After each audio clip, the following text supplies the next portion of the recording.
3 años después de la primera parte y por fin tenemos en nuestras manos una de las películas más impresionantes que veremos en nuestras vidas. Una que sin lugar a dudas entra en la lista de las mejores secuelas y que eventualmente será parte de una de las mejores trilogías junto al Señor de los Anillos o Star Wars. Obviamente estoy hablando de Dune parte 2. Antes de empezar a hablar de esta maravilla de película, tenemos que entender dos cosas muy importantes: la historia de las adaptaciones de Dune y la del director más importante de nuestra época, uno que no le tiene miedo a ningún proyecto y el único que ha sido capaz de adaptar correctamente el libro de Frank Herbert, Denis Villeneuve. Empecemos con él. A estas alturas es imposible que no te hayas topado con una película dirigida por Denis Villeneuve, sin importar si el proyecto es una historia en pequeña escala donde se explora la dualidad del hombre o un sci-fi gigante donde la humanidad se enfrenta a alienígenas y robots. Villeneuve ha sabido desarrollar cada una de esas películas sin comprometer sus valores artísticos, entregándonos piezas que valen la pena ver y analizar. Villeneuve comenzó su carrera como realizador de documentales antes de pasar a la ficción, con 2 largometrajes muy interesantes, August 32nd on Earth y Maelstrom. Aunque fueron bien recibidos críticamente, no es hasta su tercer largometraje, Polytechnique, que su estilo característico se vuelve evidente. La película es un relato ficticio del tiroteo masivo en el Politécnico de IOL, donde un hombre armado mató a 14 mujeres debido a sus creencias antifeministas, filmada en blanco y negro. Es desde este proyecto que empezamos a ver cómo Denis presenta mundos oscuros y hostiles con atmósferas contemplativas y cambiantes que ocasionalmente se ven interrumpidas por momentos tranquilos de belleza y por repentinos estallidos de violencia. ¿Y cuál es el tema central que une a todas las películas de Villeneuve? Explora lo que sucede cuando nuestras vidas se vuelven caóticas, cuando nos adentramos en el enigma de la existencia y nos enfrentamos a la oscuridad que surge del mundo que nos rodea, pero siempre enfocándose en cómo los mundos exteriores cambian fundamentalmente a sus personajes internamente. En Arrival, por ejemplo, sí, sus personajes Louise e Ian tienen enfrente una raza alienígena que nadie conoce, pero el enfoque de la película siempre está en cómo se ven afectadas sus vidas personales con la llegada de estos seres. Ya con todo esto entendido, podemos pasar a lo que yo creo que es lo más importante de Denis y su técnica como director, y es el respeto que nos tiene a todos nosotros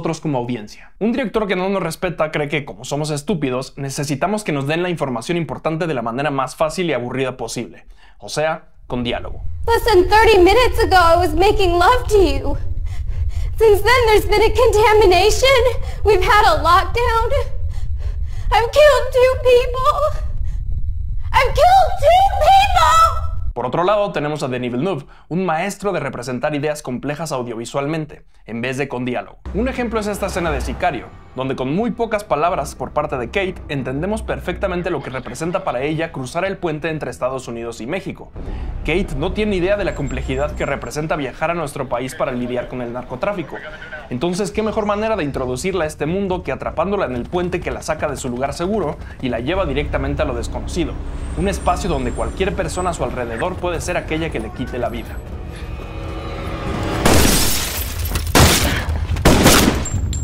No lo digas, muéstralo, por más difícil que sea. Mientras escribía este video, Villeneuve le dio una entrevista al London Times donde se comentó este punto. Francamente odio el diálogo. El diálogo es para el teatro y para la televisión. No recuerdo las películas por una buena línea. Recuerdo las películas por una imagen fuerte. No me interesa en absoluto el diálogo. Imagen y sonido puros. Ese es el poder del cine. Pero es algo que no es obvio cuando miras películas hoy en día. Las películas han sido corrompidas por la televisión. En un mundo perfecto haría una película convincente que no parezca un experimento, pero que tampoco contenga una sola palabra.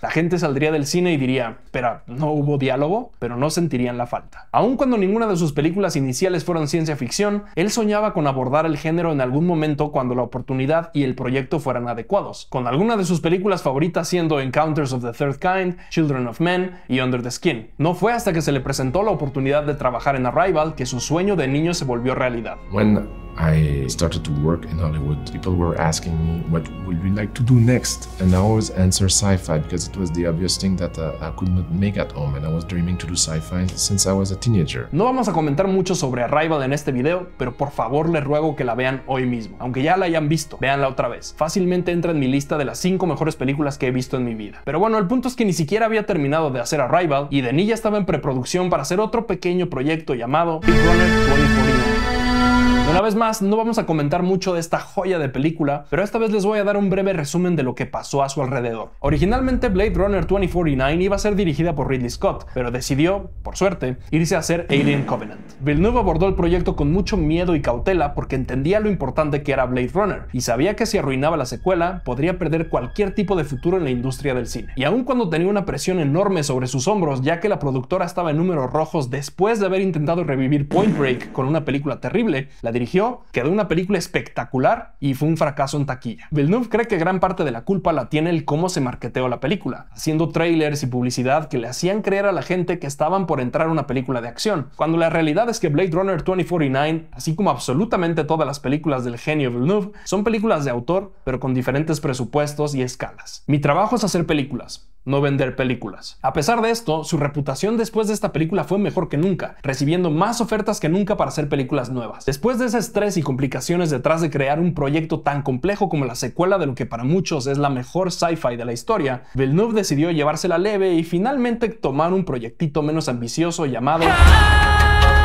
Y aun cuando narrativamente Blade Runner 2049 y Dune son completamente opuestas, Blade Runner siendo la historia de alguien que no es el elegido, mientras que Dune nos cuenta la historia del sí elegido, las técnicas utilizadas para contar la historia son básicamente las mismas. Hace 10 segundos dije un proyectito menos ambicioso, pero la verdad es que estaba siendo sarcástico. Esto debido a que ni adaptar la Biblia ha representado una tarea tan complicada como ha sido adaptar Dune, una serie de libros tan impresionantes y tan interesante que no solo ha vendido millones y millones de copias desde 1954, además fue el precursor de otra pequeña saga llamada...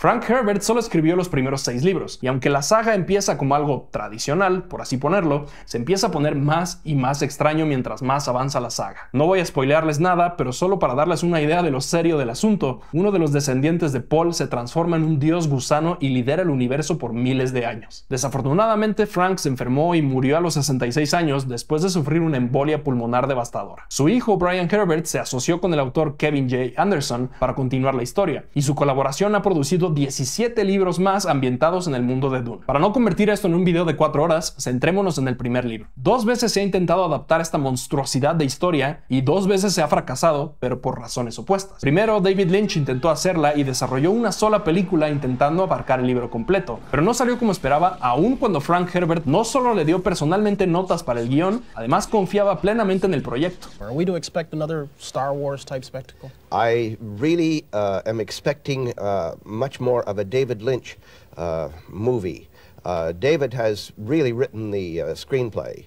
I hope he's using a lot of the stuff that I gave him, but I haven't seen the screenplay. It'll be ready next Friday. I always say Dune is a huge, gigantic sadness in my life because I did not have final cut on that film. Total creative control I didn't have. So the film is not the film that I would have made had I had that final control. Después, Alejandro Jodorowsky también intentó adaptarla, pero él sí de plano se quedó lejos de lograrlo. Lo que salió del intento fue Jodorowsky's Dune, un documental sobre la versión de Jodorowsky que buscaba ser tan avanzada que ni siquiera se logró hacer. En ella está la última entrevista de H.R. Giger, diseñador de Alien. Ya se podrán imaginar la película que intentó hacer cuando gran parte del por qué Jodorowsky le ha dedicado su vida al cine es gracias a su fascinación por los psicodélicos, citando: "Cuando se hace una película psicodélica, no se busca hacer una película que represente las visiones de la persona que consumió la droga, se busca fabricar la droga". Después del intento de Jodorowsky y de la versión de Lynch, se creía que la mejor versión de esa adaptación siempre sería lo que no pudo ser, ese proyecto místico y mágico que se tuvo que abandonar debido a su absurda complejidad. Esta creencia obviamente se vio completamente obliterada el día 21 de octubre del 2021, cuando Denis Villeneuve estrenó Dune Parte 1. Esta tercera y última adaptación no es algo que haya sucedido de la noche a la mañana. De hecho, es difícil no pensar que Villeneuve estaba destinado a construir este proyecto, considerando que los libros marcaron su infancia a tal grado que hizo storyboards de cómo se imaginaba su adaptación de la película durante su adolescencia. Cuando por fin se le presentó la oportunidad de cumplir ese sueño, Villeneuve tomó todas las precauciones y consideraciones para lograr que la visión de Frank Herbert se mantuviera lo más fiel posible. When Frank Herbert wrote the book, and then when the book came out, he was disappointed how people perceived Paul Atreides. At the time, he felt that people were talking about Paul as a hero. Sure. And for him, he was an anti-hero.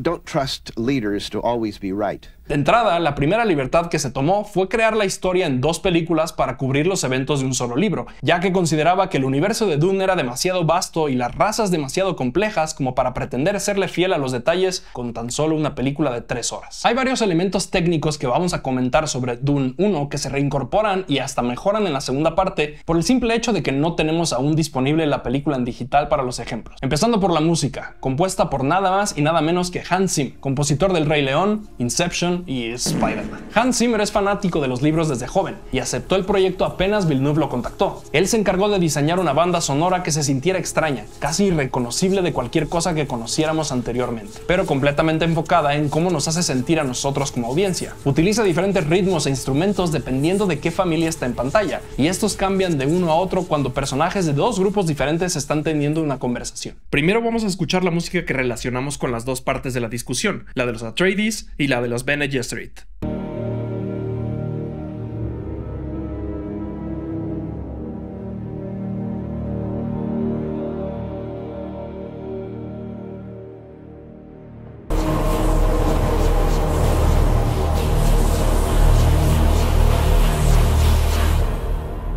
Ahora escucha cómo los 2 elementos se mezclan dependiendo de dónde vaya la conversación.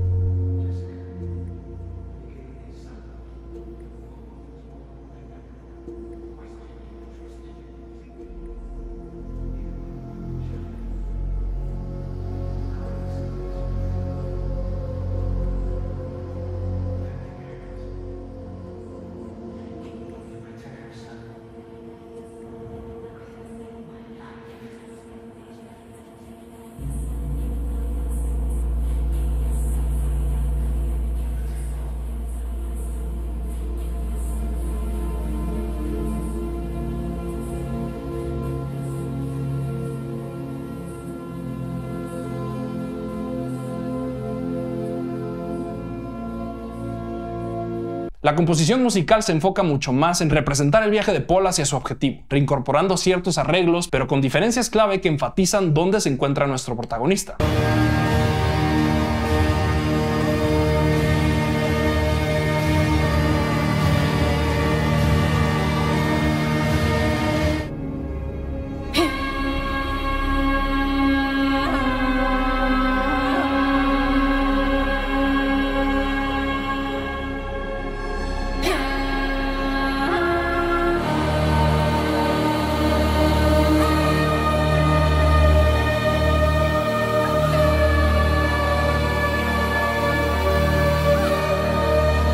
Zimmer creía que el elemento que podría trascender cualquier cultura y época eran las voces, así que creó su propio idioma para los cánticos que escuchamos durante toda la película. Voces sobre voces que te envuelven en una espiral de terror, constantemente elevando la tensión cada que se le presenta la oportunidad a la película.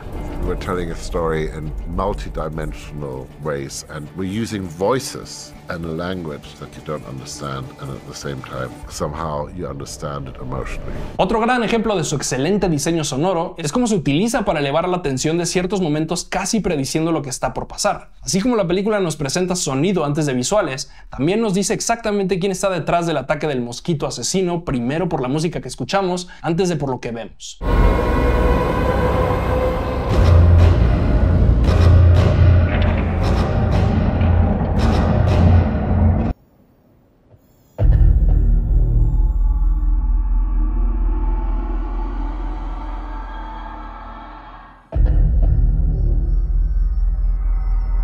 Es mediante estas técnicas que se logra adaptar fielmente un libro, sin tener que recurrir a los personajes diciéndose cosas a ellos mismos todo el tiempo. En un libro, un autor tiene la oportunidad de decirnos lo que una persona piensa mientras ve suceder algo frente a sus ojos, pero un cineasta tiene que encontrar la manera de explicarlo audiovisualmente. Una vez más, no lo digas, muéstralo. La película inicialmente estaba programada para salir a finales del 2020, pero fue retrasada porque a un güey se le antojó una sopa de murciélago. Para Villeneuve, esto fue más una bendición que una desgracia, ya que así logró que todo estuviera perfecto. Ya en 2021 y después de su tiempo en salas, recaudó los $400 millones esperados, y casi inmediatamente después del estreno, Dune Dios vio la luz verde al final del camino. Finalmente llegamos a Dune Parte 2, una secuela que solo se le puede describir como monumental, una que hasta el mismo Villeneuve considera su mejor trabajo. I think that Part 2 is my best work regarding pacing and momentum, and there was something that I was looking for that I feel that I made a step forward with that movie, I hope. I think so too, honestly.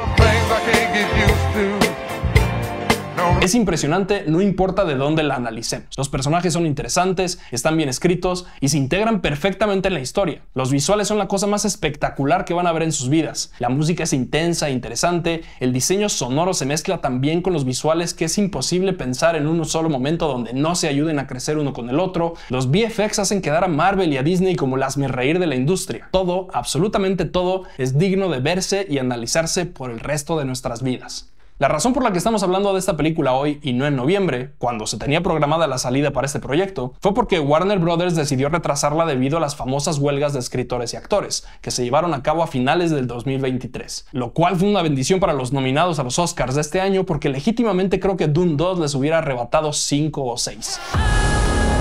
Paul y su madre siguen tratando de integrarse a los Fremen, el grupo de rebeldes en Arrakis, para poder así vengarse de la gente responsable de asesinar a su padre y a sus amigos en los eventos de la primera película. Un grupo dentro de los Fremen, liderado por Stilgar, cree que Paul es el mesías llamado Lisan al-Gaib, pero los demás, incluida Chani, duda que él sea la persona correcta. Del otro lado tenemos a los Harkonnen, aún liderados por el varón Vladimir Harkonnen, junto a sus dos brazos más fuertes, Ravan, a quien ya conocemos de la primera parte, y a Feyd Rautha, el Elvis de los Harkonnen. Esta segunda entrega se separa por mucho de la primera película, tanto en ritmo como en intensidad, aunque en realidad es un poco como funciona este formato de películas, donde la primera parte te exige dedicarle mucho tiempo para crear el universo y darle peso a los personajes, solo para después poder explotarlos en la segunda y tercera parte. Es increíble la diferencia en la interpretación de Timothy como Paul Atreides de una película a otra. Obviamente el actor no tiene la misma edad que antes, pero absolutamente todo él se siente mucho más maduro y preparado para su misión en Arrakis. Denis Villeneuve dijo que sintió compasión por Chalamet durante el rodaje de la primera película porque era joven y tenía la edad de sus hijos, y Chalamet a su vez se sintió protegido por él de ese monstruo gigantesco que era la producción. Pero para la segunda entrega todo fue diferente. Con Chalamet es la primera vez que veo a un actor crecer frente a cámara. Denis Villeneuve juega constantemente con nuestras expectativas de una manera completamente consciente. Posiciona a sus personajes y a lo que está en juego de tal manera que nos sea imposible saber lo que está a punto de pasar, llenando toda la historia de sorpresas y desarrollando sus personajes de maneras creativas. Aun cuando la película dura casi 3 horas, yo personalmente me quedé con ganas de ver y conocer mucho más al universo y a los personajes. Pero esto por lo bien que están desarrollados, no porque le falte algo a la película en el estado en el que se encuentra y después vayan a sacar una versión de 4 horas del director.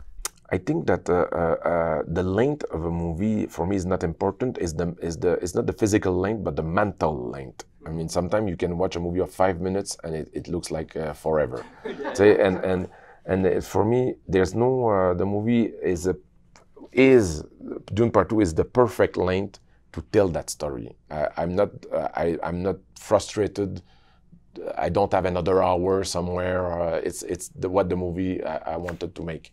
So it's like, but to answer to your question, I loved when Paul is learning about the Fremen culture. So I could have made a movie just about that. So it would not be very dramatic, but it would have been, I absolutely love Paul discovering different aspects of the Fremen culture. Toma nota, Snyder. Es raro que veamos un proyecto de esta escala, con este presupuesto, con este reparto, que sobrepase cualquier expectativa. El tamaño de la historia le queda justo a la bestialidad de interpretación que nos entrega Timothée Chalamet, quien se separa por completo de cualquier otra interpretación en su carrera. Nada de Wonka, nada de Bones and All, nada de Paul Atreides en Dune 1. Este es el papel que lo posiciona como uno de los 5 mejores actores de su generación. Curiosamente, el reparto de esta película incluye a todos los demás. Zendaya por su papel como Chani, que es fantástico. Florence Pugh logra ser memorable e interesante, aun cuando no es el centro de atención en la película. Y Austin Butler. Wow. Pensábamos que Austin Butler nunca iba a poder separarse de su papel como Elvis, pues Austin Butler vino a clausurarnos el hocico con esta interpretación de Feyd Rautha. No mames. Su estilo, su entrega, sus diálogos, su coreografía, su vestuario. Legítimamente creo que no hay un güey más guapo en la faz de la tierra. Seguro escucharon de esto, pero Austin Butler tuvo que contratar a un coach que le ayudara a dejar atrás su acento de Elvis, el cual se le quedó impregnado después de 3 años pretender ser el rey del rock and roll. Esto obviamente le enseñó una valiosa lección sobre cómo abordar su estilo actoral del método. Y según Villeneuve, esta vez solo fue un 30% Feyd y un 70% Austin durante los breaks que tenían entre tomas. Lo suficiente como para seguir presente y concentrarse, pero lo suficientemente alejado como para no matar a nadie en el set. Y ya hablando de guapos, me sorprendió muchísimo la interpretación de Christopher Walken en su papel como el emperador Shaddam VI. En primera, porque no vi un solo tráiler antes de ver la película, entonces no estaba enterado de esa inclusión, pero principalmente porque logra tomar un papel súper interesante y relevante dentro de la historia con escasos minutos en pantalla. Cabe recalcar que en los libros de Frank Herbert, el emperador no es necesariamente malo, más bien es alguien a quien le preocupa la fuerza y la influencia que tienen los Atreides en el universo, así que debe tomar decisiones que le ayuden a mantenerse en el poder, formando las alianzas que sean necesarias en el proceso. Curiosamente, Dune 2 no es el primer acercamiento que Christopher Walken tuvo con la película, pero te aseguro que no es por lo que crees. El señor Walken famosamente es el protagonista del video musical de Fatboy Slim para Weapon of Choice. En él podemos verlo bailando y haciendo una cantidad de pasos de baile impresionantes, pero uno de ellos se destaca sobre todos los demás, y es este, mientras escuchamos la letra Walk Without Rhythm and It Won't Attract the World.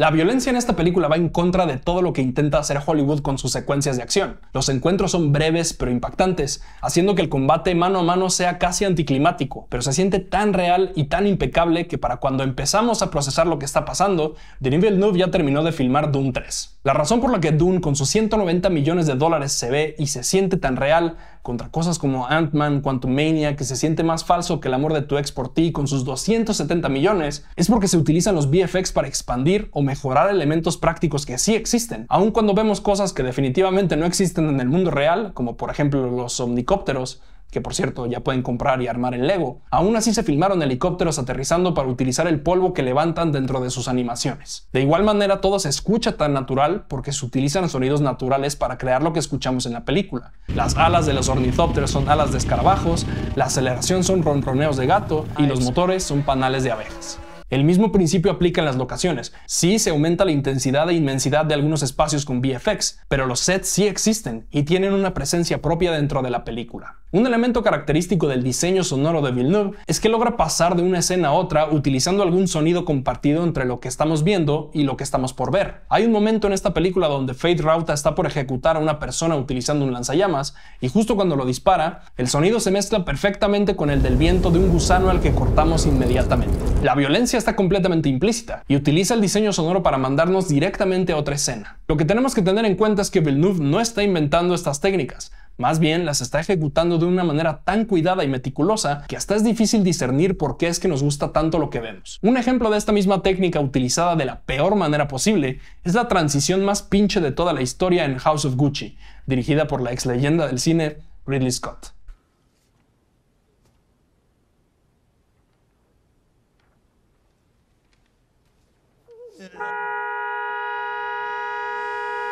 La música en esta ocasión es mucho más sutil que en la primera parte. Seguro que Villeneuve le insistió a Zimmer que no se pasara de lanza con esos gritos esta vez.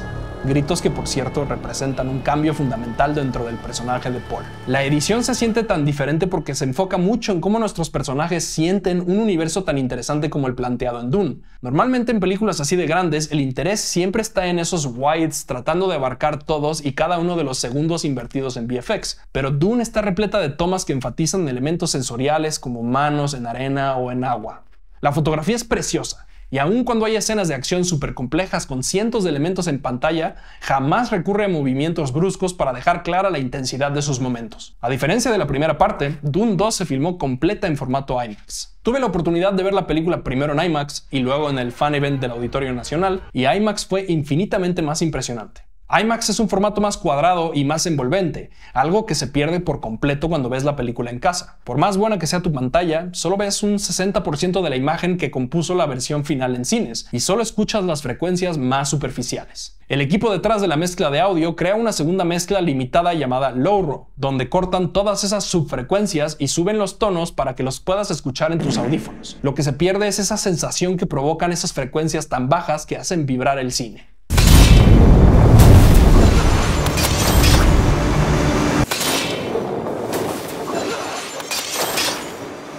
Cuando vemos por primera vez a Feyd-Rautha, toda esa secuencia fue filmada con cámaras infrarrojas, dándole una estética impactante a la gente y a los escenarios Harkonnen que cumplen con la descripción del planeta Geidi Prime, y además hacen que Austin Butler parezca un monstruo alienígena precioso. Es muy raro que yo comente algo sobre los vestuarios de las películas que veo porque no es algo a lo que le ponga mucha atención, pero aquí es imposible no verlos.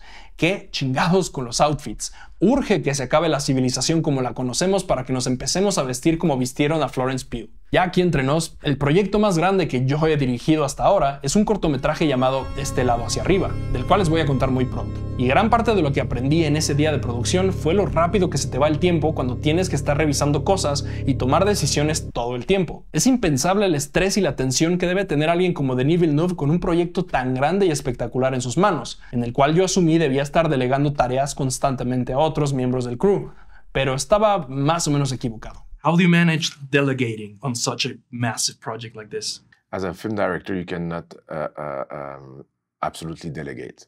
You have to always be at the center of decisions. It's a director thing. You need to control everything.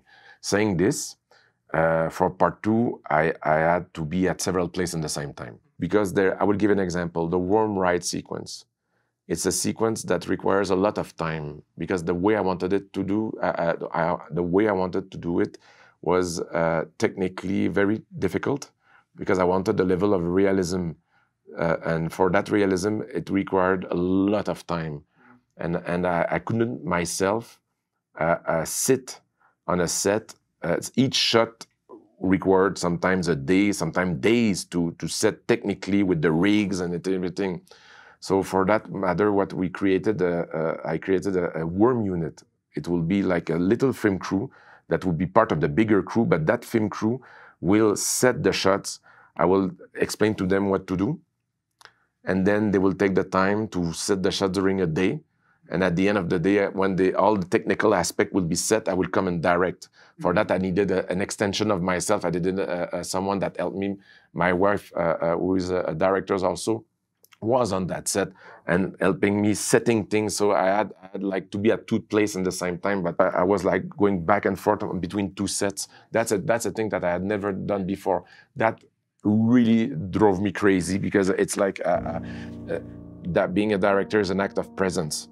You have to be present on by the camera. So it was like very difficult for me to do that, but that's the only way I could be able to do Dune 2.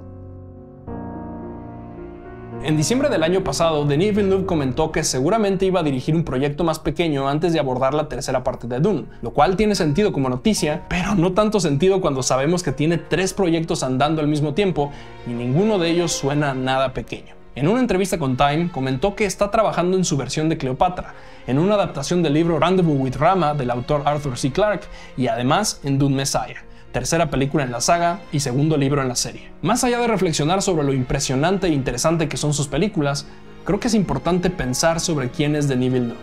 Es, sin lugar a dudas, un ejemplo a seguir para todos nosotros, no solo por lo talentoso y lo dedicado que es, sino por lo comprometido que está con su arte y su proceso. Uno que se ha logrado mantener intacto sin importar el tamaño del proyecto ni sus riesgos y que además ha logrado manteniéndose como la persona más humilde y cariñosa de la industria.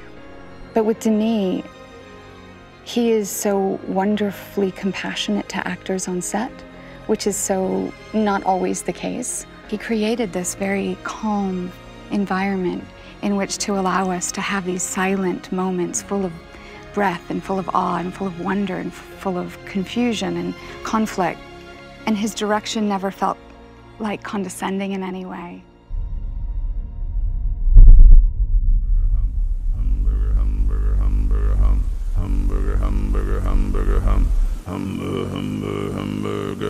Cheeseburger, cheeseburger, cheeseburger, Big Mac, Big Mac, Big Mac, Big Mac, Whopper, Whopper, Whopper, Whopper.